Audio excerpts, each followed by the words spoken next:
Good morning. John chapter 7. Jesus tells us again in this chapter, just believe. You'll have a well of living water springing up inside you if you just believe. But the people didn't get it. It reminds me of a story I heard about a man who asked his wife what she wanted for her birthday. And she said, "Oh, I'd love to be 10 again."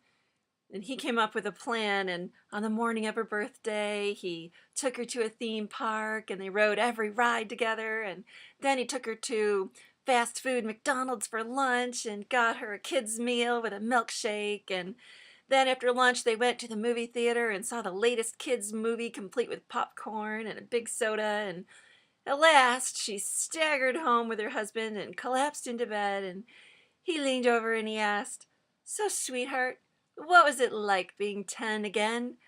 And she looked at him and said quietly, "Actually, I meant the dress size." Sometimes we don't always get what somebody else is trying to tell us, but Jesus continues on explaining he is the life and we need to believe in him. John chapter 7. After this, Jesus went around in Galilee, purposely staying away from Judea because the Jews there were waiting to take his life. But when the Jewish Feast of Tabernacles was near, Jesus' brothers said to him, "You ought to leave here and go to Judea, so that your disciples may see the miracles you do. No one who wants to become a public figure acts in secret. Since you are doing these things, show yourself to the world." For even his own brothers did not believe in him. Therefore, Jesus told them, "The right time for me has not yet come. For you, any time is right. The world cannot hate you, but it hates me because I testify that what it does is evil. You go to the feast.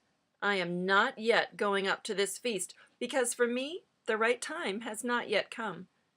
Having said this, he stayed in Galilee. However, after his brothers had left for the feast, he went also, not publicly, but in secret. Now at the feast the Jews were watching for him and asking, "Where is that man?" Among the crowds there was widespread whispering about him. Some said, "He is a good man." Others replied, "No, he deceives the people." But no one would say anything publicly about him for fear of the Jews. Not until halfway through the feast did Jesus go up to the temple courts and begin to teach. The Jews were amazed and asked, "How did this man get such learning without having studied?" Jesus answered, "My teaching is not my own. It comes from him who sent me. If anyone chooses to do God's will, he will find out whether my teaching comes from God or whether I speak on my own.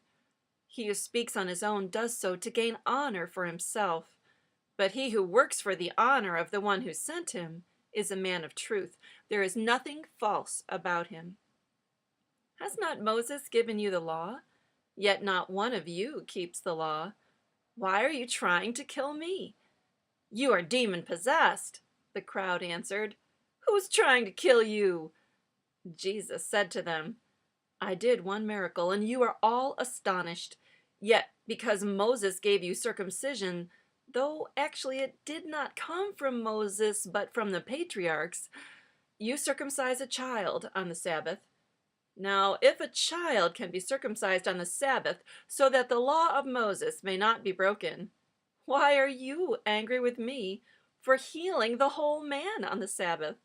Stop judging by mere appearances and make a right judgment." At that point, some of the people of Jerusalem began to ask, "Isn't this the man they are trying to kill? Here he is, speaking publicly, and they are not saying a word to him. Have the authorities really concluded that he is the Christ? But we know where this man is from. When the Christ comes, no one will know where he is from." Then Jesus, still teaching in the temple courts, cried out, "Yes, you know me, and you know where I am from. I am not here on my own, but he who sent me is true. You do not know him, but I know him, because I am from him, and he sent me."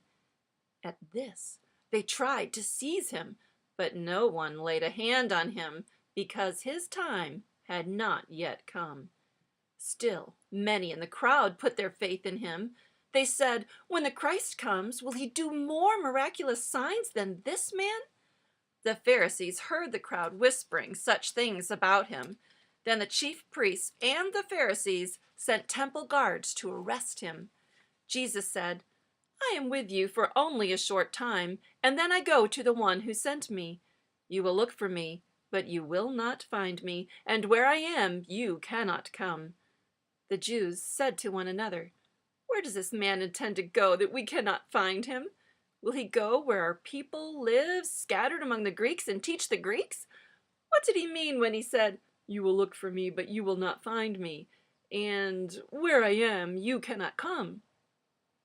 On the last and greatest day of the feast, Jesus stood and said in a loud voice, "If anyone is thirsty, let him come to me and drink. Whoever believes in me, as the scripture has said, streams of living water will flow from within him." By this he meant the Spirit, whom those who believed in him were later to receive. Up to that time, the Spirit had not been given, since Jesus had not yet been glorified. On hearing his words, some of the people said, "Surely this man is a prophet. He is the prophet." Others said, "He is the Christ." Still others asked, "How can the Christ come from Galilee? Does not the scripture say that the Christ will come from David's family and from Bethlehem, the town where David lived?" Thus the people were divided because of Jesus. Some wanted to seize him, but no one laid a hand on him. Finally, the temple guards went back to the chief priests and Pharisees, who asked them, "Why didn't you bring him in?" "No one ever spoke the way this man does," the guards declared. "You mean he has deceived you also?" the Pharisees retorted. "Has any of the rulers or of the Pharisees believed in him? No.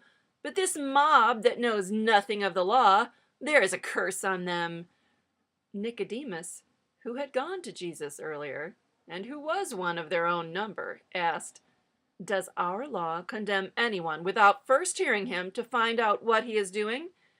They replied, "Are you from Galilee too? Look into it, and you will find that a prophet does not come out of Galilee." Then each went to his own home.